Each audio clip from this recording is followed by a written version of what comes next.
I'm going to make polenta today, but I'm going to amp up the corn flavor by adding some charred corn. And what you're going to need for this is a cup of polenta, vegetable broth, low sodium, per the directions. You'll pick up different boxes of polenta, you'll see because of different grind, or whether it's instant or slow cooked polenta, the amount of water you need for a cup of polenta varies. So just follow what the directions say.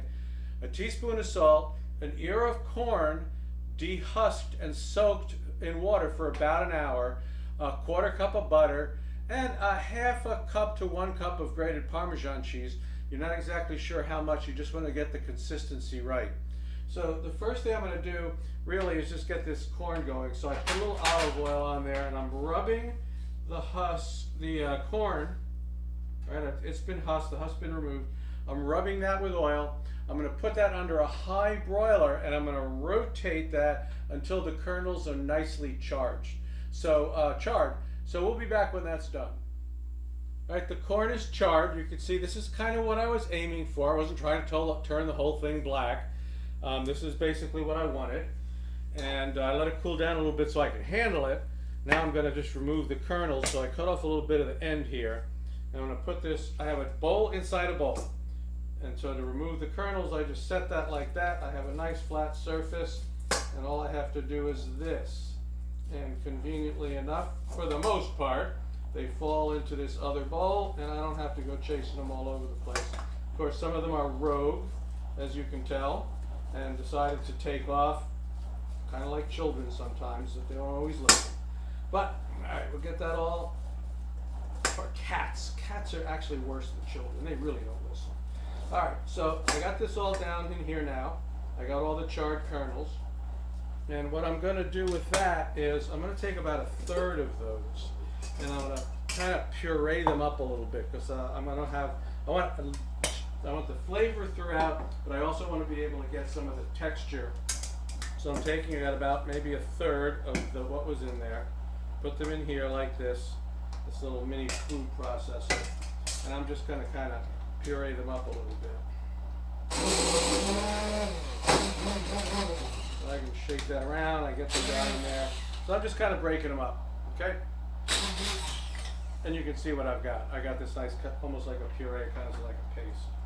So, put these aside. They're going to wait for later. And what I have here now is the liquid, right? I have my vegetable broth.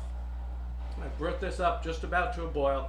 As soon as it gets to a boil, I'm going to put the polenta in. So I have my 1 cup of polenta sitting right here. And here this is. It's just starting to boil now.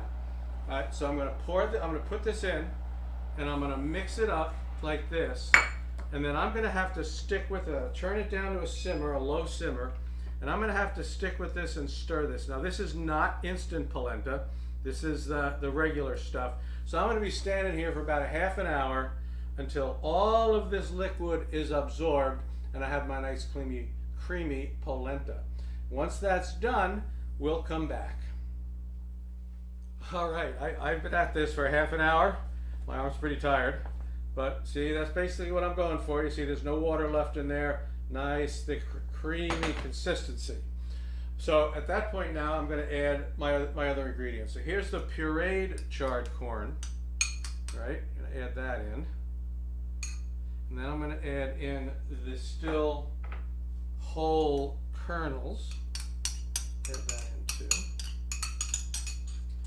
Mix that up a bit. Like so, and then I'm going to put in the butter that I talked about before. We're going to get that all melting.